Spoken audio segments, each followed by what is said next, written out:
Hello and welcome to another edition of Fangirl Thursday. I am super excited to be here with you guys tonight.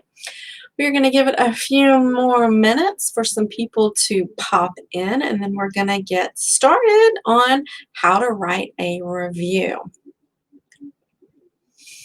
I'm going to go ahead and apologize to you guys now. I have been sick this week with allergies, so if I burst into a coughing fit or if I have to mute it to blow my nose, you guys will know why. It's been a rough week.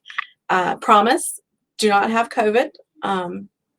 When the dust cloud came through, it got me all sick and congested, and I'm just fighting that. So, no COVID, so yay for that. But yes, welcome and thank you guys for popping in tonight to join me for Fangirl Thursday. Super excited to be here tonight. A little housekeeping before I jump into the how to write a review. Wanted to let you guys see my new cup that I got. This is a 30-ounce skinny, and zoom in there a little so you guys can see. It has a young lady sitting on a stack of books with her coffee mug, and she's reading. So how perfect is that? Hello, how perfect. And it's done in the rose gold and white shimmer, and I love it. It's my new favorite cup. This one was done by Monograms by Charlene. So if you guys are interested in getting one like this or anything else, she can make whatever you guys are interested in. Make sure you head over to her page. I have posted a link in the comments and check it out. Price depends on what size cup you get and what all you want on it, but she's super talented.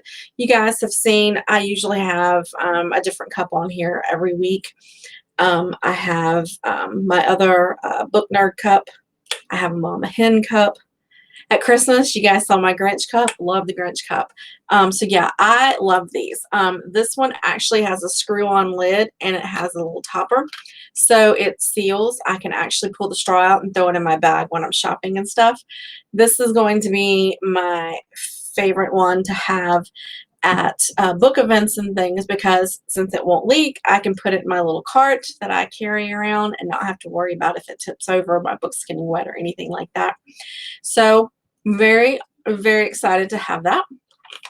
And Charlene is here in the group with us tonight. If you guys have any questions, reach out to her either via her page, which should be posted here in the comments, or you can message her direct and get any info on anything that you would like her to do for you. She can make decals, pillows, shirts, whatever.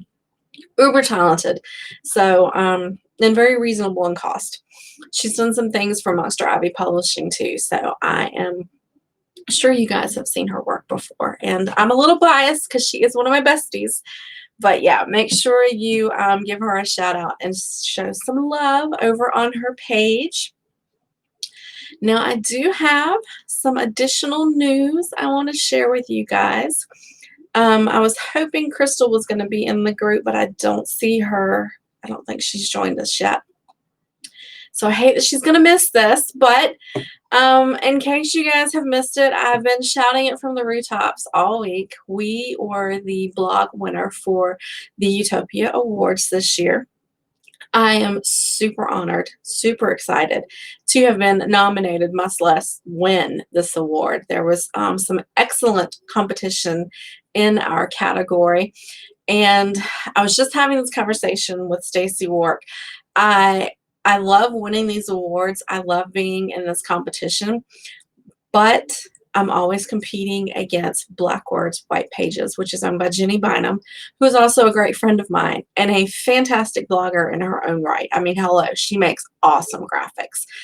And I hate competing against her because she's just as fantastic. So shout out to all the great bloggers who were included in the nominees this year. You guys rock. And I am just very thankful to have been included in the same group as you guys. So shout out to you all. I have one last little bit of information to share with you guys. Jody Brooks Stone is in the group tonight, so make sure you guys show her some love. If you don't know who Jody is, she writes a children's book series, and most of them, I think, have the word Savannah in the title. She does fantastic artwork, and I'm a huge fan of her stuff. And somewhere, yep, back there, the girl in the red dress with the red umbrella is one of her artwork prints, and I absolutely love it. And it started my fascination with the red umbrella, which has just blossomed. And I've got to figure out a way to incorporate a red umbrella into maybe my author logo or something, because it has really kind of become my thing. In fact, Mary, who's normally with us, she's not here tonight. She had a prior engagement. Went so far as to message me a couple weekends ago to tell me that she was out in the store and she saw a painting, a black and white painting, and the couple had or were like standing out in the rain or whatever. It was black and white, but the umbrella was in red, and it was the only thing in color. And she was like, "You have to have this. I'm going back to get it for you." And then she messaged me and she's like, "They've already sold it." So apparently the red umbrella has become my thing. And this week, Jody was showing off some more of her amazing artwork. And I am excited to say, if you follow me on my personal page, you've already seen it. But check this out. This isn't me in this drawing, but it could so be me. I mean, the hair, the umbrella, all the red, all the bright colors. I absolutely love, love this piece. And it's coming to me. It's going to be either on my wall or on my shelf. I haven't decided. I may have to dedicate a wall to Jody, because I love these. I don't know what it is about her work, but something just grabs my attention and pulls me in, and I think she does amazing work. I don't have kids, so I haven't read any of her books. I did buy one. I downloaded it from Kindle. I'm going to read it and get it reviewed on here. I had some prior engagements this month with some arcs I need to get done, so it may be August before I can get to it. But yeah, definitely going to be spotlighting some of her books on here and sharing that for you guys, especially those of you with kids. So you can check that out. Her books are available on Amazon. And if you want any signed copies of anything, I'm sure you could contact Jody direct and see about getting some print copies autographed and sent out to you. So again, thank you so much, Jody, for this beautiful piece. I can't wait until I get it. I love it. It makes me so happy. So let's see. We've had a couple of people pop in tonight for tonight's show, and we are going to talk about how to write a review. A couple of you guys have spoken out to me and said, you know, hey, I love reading and I love supporting my authors, but I really have no idea how to write a review. And I'm going to be honest with you, when I started in 2013, 14, whenever it was, I didn't have a clue either. And I have learned so much from them.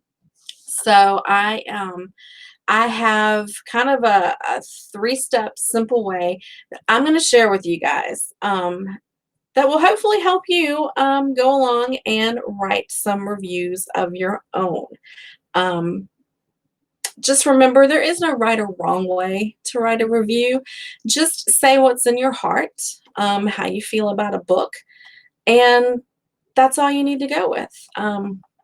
Really, anything that you put down in a review for an author, they appreciate.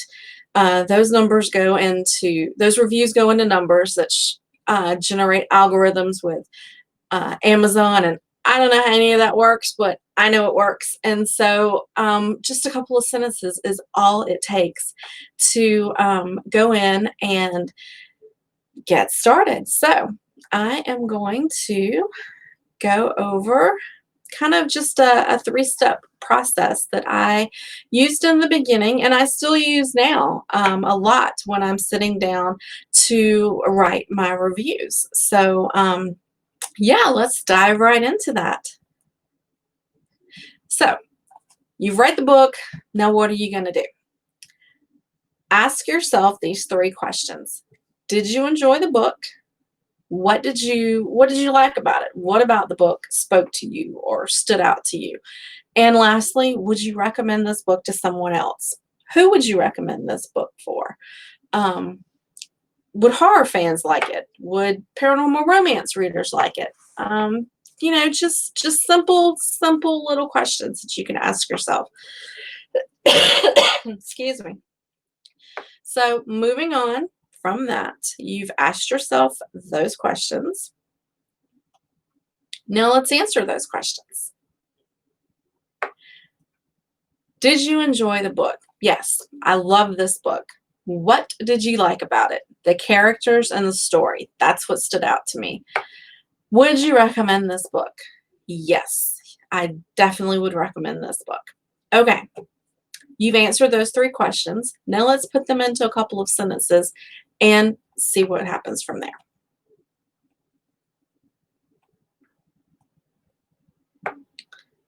So this is completely made up. Of course, Jane Doe is not an author that I'm aware of, and Bump in the Night is not a book or series that I've ever read. This is all completely made up just for the sake of doing this for you guys. So here we go. You read the book, you liked it, you said you liked the storyline, the plot line, and the characters, and you would recommend it. So what I did here was just expand on those answers. And here's an example of what you could write. Jane Doe is one of my favorite authors. I love her Bump in the Night series. The MC, and for those who don't know, MC stands for main character. The MC, Bob, is sarcastic and witty. The ghost story had me sleeping with the lights on, and I definitely recommend the book. So there you go. Short and simple. There's nothing wrong with this review. Any author would be happy to have this review. You said what you liked about the book and that you recommended the book to other readers. It's short and simple. Now, you answered those three questions. You've written yourself a solid review. Now, you could stop right here and not add anything else to this, and your author would be happy. But if you want to expand on this some more, we can go in and build on this a little bit.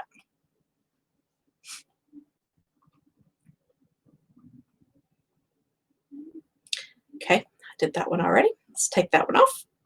Try again.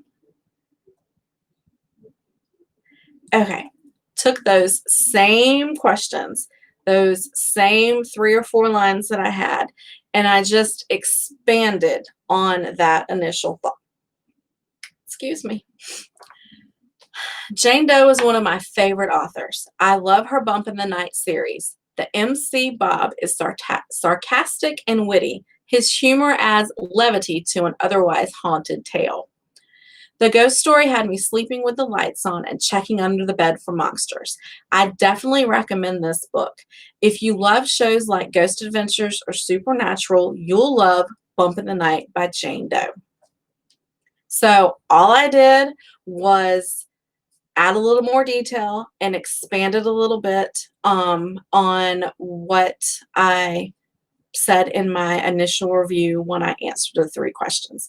Again, you don't have to keep going. You could have stopped, but this just makes it a little longer, gives a little more detail to someone who's reading your review and trying to decide trying to decide if this is a book they want to read or not.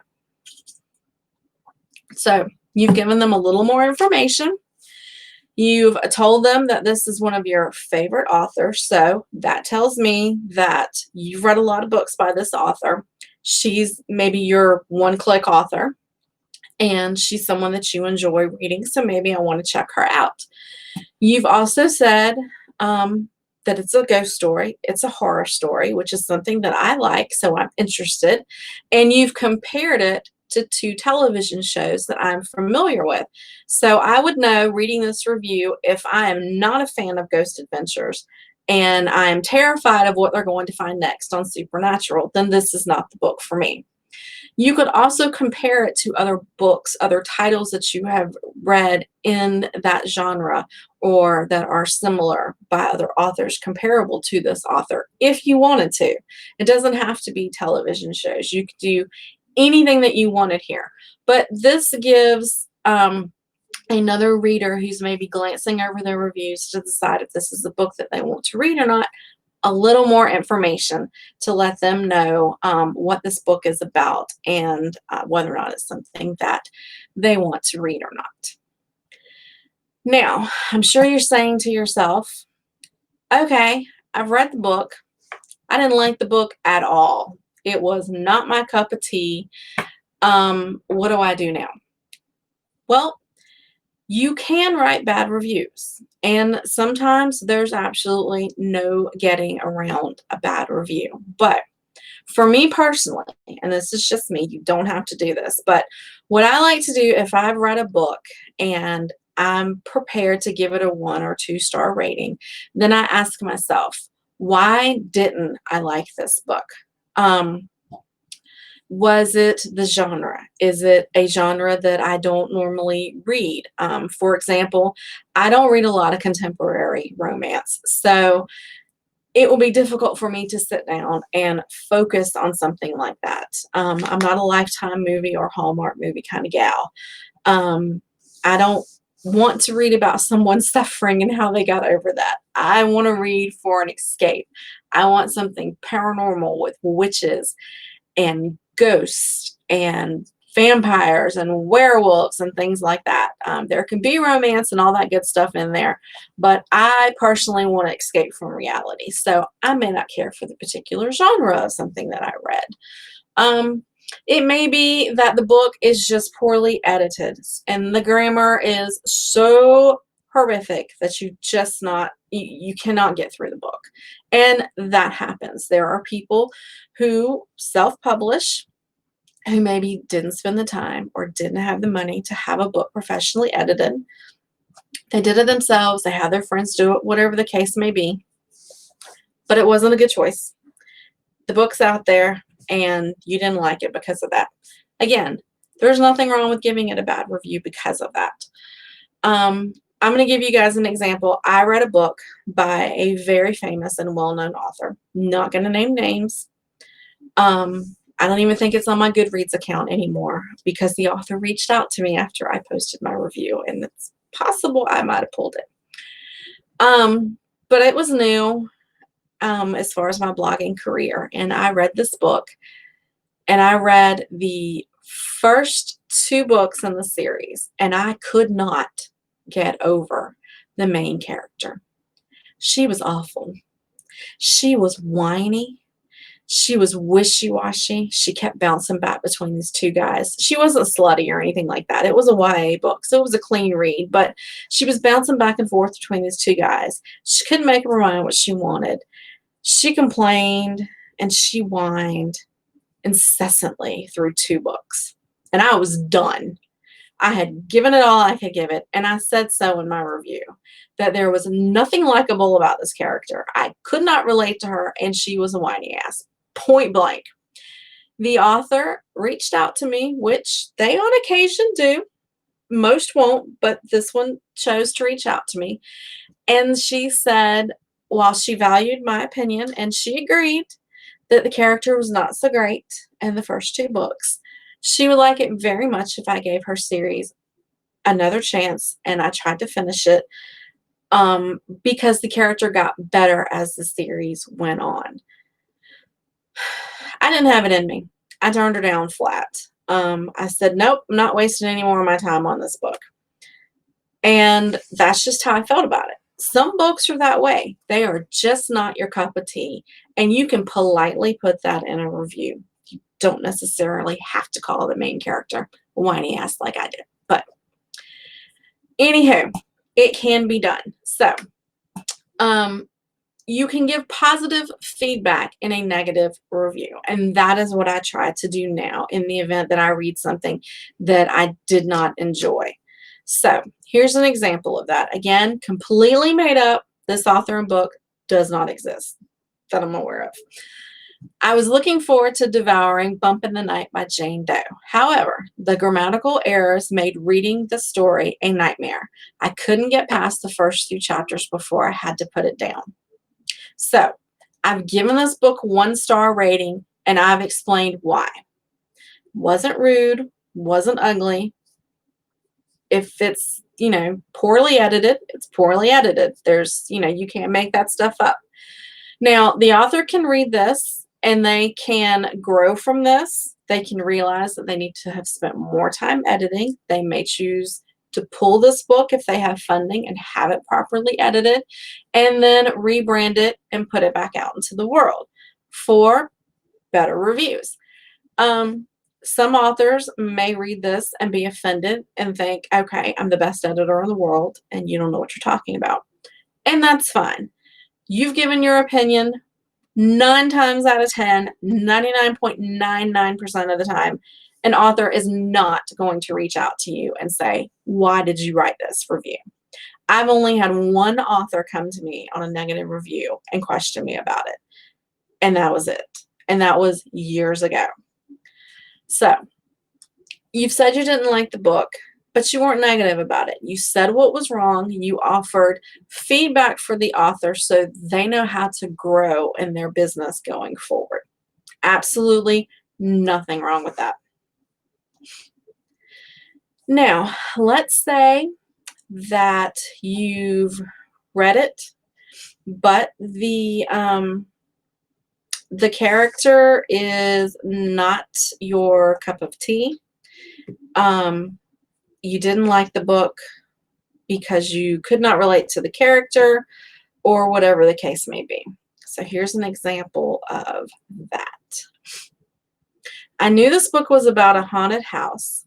Oh, wait, I skipped one. Well, I've deleted it. Okay, the one that I bumped off, here, I'll hide this one for just a second. Okay, the one that I deleted said this. I tried to enjoy Bump in the Night by Jane Doe, but the main character was too unlikable. Bob whined and complained through the entire story. I was unable to connect to the main character, and it ruined the story for me. Again, 1 star, negative review, whatever, but you stated why the book wasn't for you. It doesn't mean that I can't read it and enjoy it. So again, it's not a horrible review. You just stated your opinion. You weren't ugly. You weren't derogatory. You weren't a troll. We all know about those. So yeah, there's nothing wrong with putting that in there. And then moving on. So let's say you read a book from a genre maybe that you're not that familiar with, that you haven't read a lot in, but you're wanting to give it a shot. And it turns out you just didn't like the book. The story wasn't for you. It wasn't your cup of tea. So you've given it a 1 or 2 star rating because you didn't like it. But there's a way to politely say why you didn't like this story. I knew this book was about a haunted house, but I wasn't prepared for the intense fear the author instilled in Bump in the Night. It just wasn't my cup of tea. Nothing wrong with that. You've told what this book was about, so a true horror fan may be reading your review and go, ooh, scared this girl to death. This is my kind of book. So again, it wasn't your cup of tea, but it still might be someone else's, and you haven't written a horribly negative review.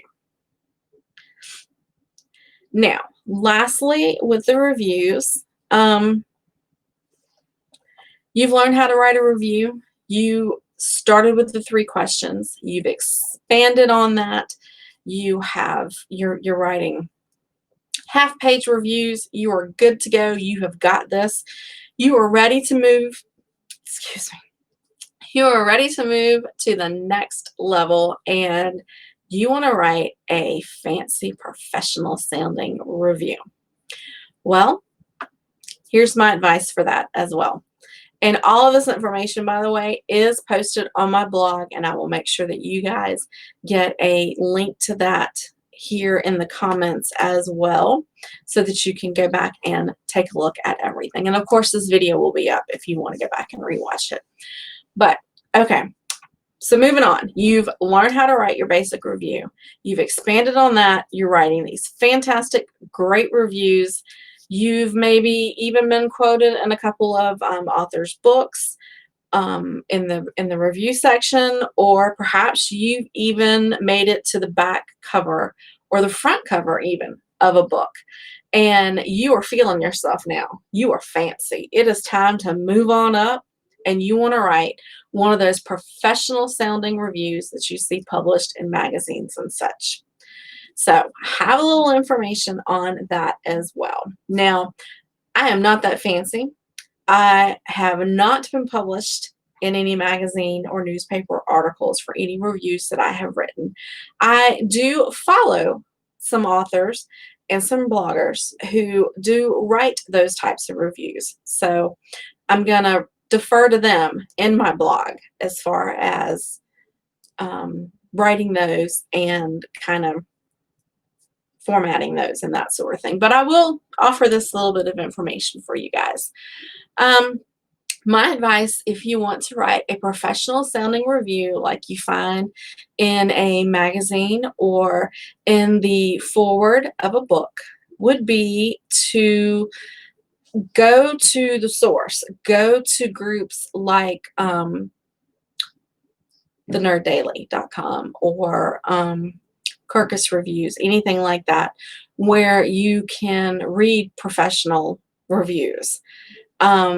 And once you do read those, study those, and see kind of, you'll notice that they have a general format that they follow. Most of the time, they will rehash the blurb. They will also compare it to other tropes, other genres, other books that have been written that are similar to, take place in the same time period, or deal with the same challenges, that sort of thing. And then lastly, they will include their personal review, their thoughts on the story. Now, I don't use this format because I'm not writing to be published in a magazine. But, and I don't include or rehash the blurb, because usually if you guys are reading my review on my blog, then I have included the book cover, the information on where that book was published, when it was published, where you can buy it, and lastly, the blurb. And then below the blurb, I will include my personal review. So you've seen the cover, you've read what the book's about, and then you're looking at my thoughts on the book. So I feel like you guys don't need me to rehash the blurb for you. But a lot of times in these other publications like magazines and such, you get a little small section for the reviews. It will have a tiny little copy of the book cover, and that's it. You get the book cover, the price of the book usually, and where you can purchase the book, which outlets are carrying the book. And that's usually about it. So all of the information that you're getting is going to come from that review. So it's important for that reviewer to go in and kind of rehash the blurb for you so you know what the book is about. Compare it to other genres, similar genres, other tropes, that sort of thing. And then lastly, include their thoughts on the story. And they do that because that's all you're getting in that particular setting. Whereas with me, if you are reading my review on Amazon or you're reading my review on Goodreads, then you are getting the blurbs already provided for you there, the covers already provided for you there, buy links are already provided for you. You've read the blurb, and then you get my review along with a whole list of other people's reviews as well. So to me personally, now there are plenty of bloggers out there who write in this format and post this way to Amazon and to Goodreads. There is nothing wrong with that. I am not knocking that and by any means. For me personally, it's not my writing style. But when you're doing that in the format of the magazines or that sort of thing, It's needed. It's necessary. I call it fancy. It looks really nice when a reviewer writes a review that way. You don't have to. Completely up to you. So anywho, if you want to do that, you can. On my blog, I used an example of author Seven Jane. She writes for the Nerd Daily, and she wrote a really nice review for the Southern Book. Excuse me. So sorry. She wrote a review for the Southern Books. I'm going to try this again. She wrote a review for the Southern Book Club's Guide to Slaying Vampires by Grady Hendrix. And in her review, she, of course, compares it to other books in the genres, other tropes in that genre.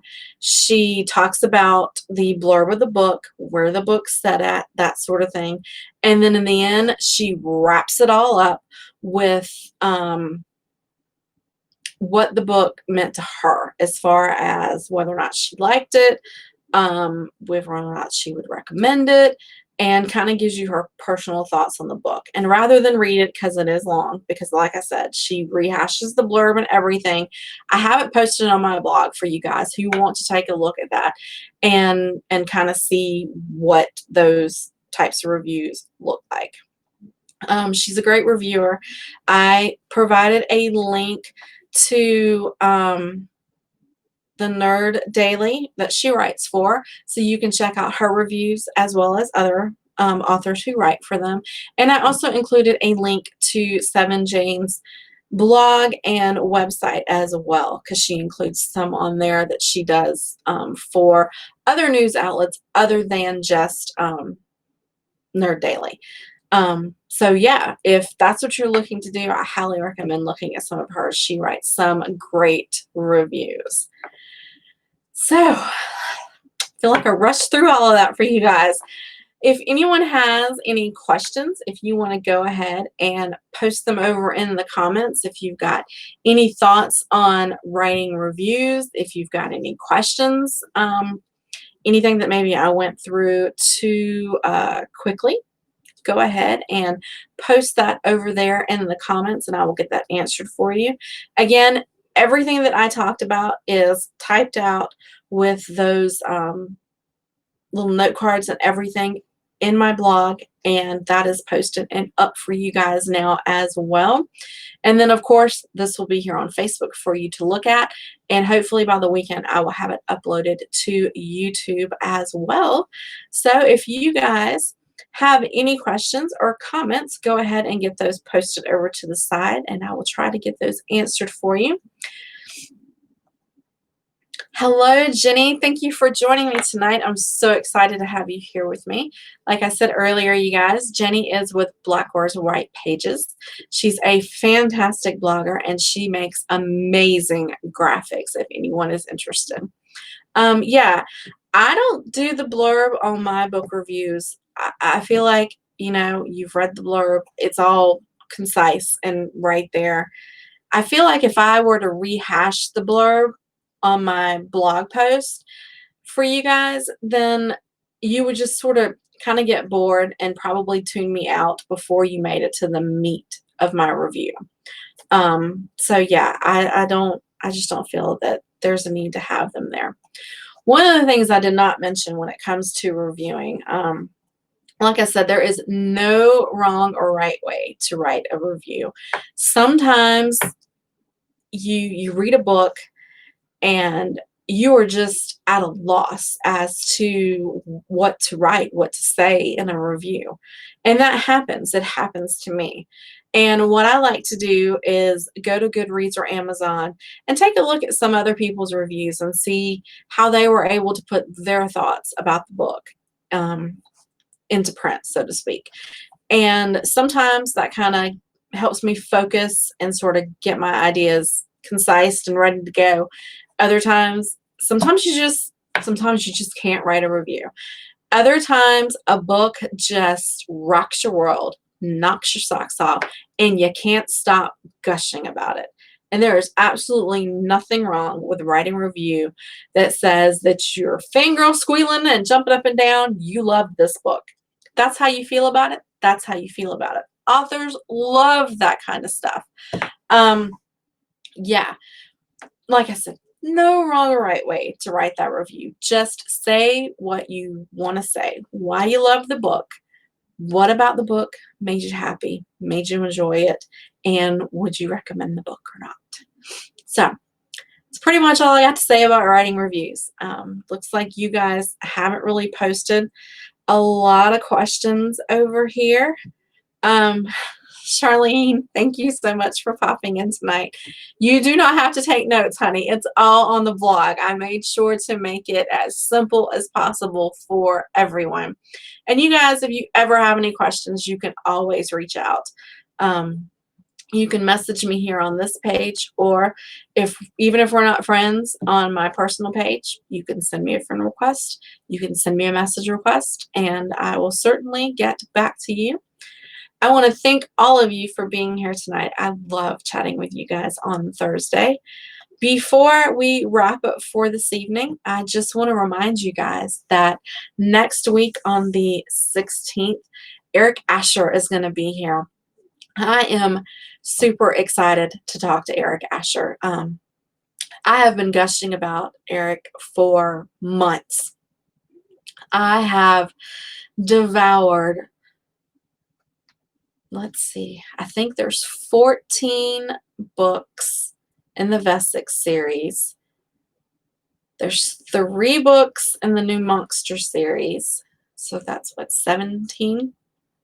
And then there's 3 books in the Steamborn series. So we're up to 20. I have listened to all 20 of Eric Asher's books via Audible. He has the best narrators. He is where I started my love of audiobooks. I own a few of Eric's books in print, but I have not actually sat down and read a single one of his books. Everything has been through audiobooks for him. I did sit down and try to read, because I own his Mason-Dixon Monster Hunter series in print. I did sit down and try to read them, and it just wasn't the same for me. And I've never had that happen with an author before. I don't know if it's because I started with the audiobooks for him first. But yeah, I don't want to read his books. I want his books in audio format. They're just that good. He puts in the time to make these fantastic stories. His world building is just out of this world. I cannot wait to pick his brain about that. I've heard authors talk about having their book Bibles where they keep up with their characters and, who did what and what the major plot points of the series are and that sort of thing. And I just can't imagine how many of those he would have to have for his Vesic series. I am just in awe of that series. I would not ever even remotely want to attempt writing something on that level. Just no, not going to happen. He is just amazing. I cannot wait to have him here. I'm super excited for that. And he's such a nice guy. Really looking forward to having him here for you guys to get to chat with him as well. And then on the 23rd, we're going to have Stacy Rourke back with us once again. She has a new Reaper series coming out, and I believe the first book will drop on the 24th. So she's going to be here to talk about her new series as well as the Once Upon a Book virtual signing. I should have been in Frankenmuth, Michigan this week with my bestie and my mother-in-law, but no. I'm at home, and while I love being here and chatting with you guys, it would have been a lot more fun to have been sitting face-to-face with some of you. But anywho, since that can't happen this year due to the whole virus thing, Stacy has decided to have a virtual signing. There is a link to the group, and I'll have to get that and post it in here. But there is a link to the Facebook group for the virtual signing. And what's going to happen is authors have time slots. They'll come in, they'll post about their books, they'll show you what they have available and what the pricing is, and you can talk to the authors via Facebook.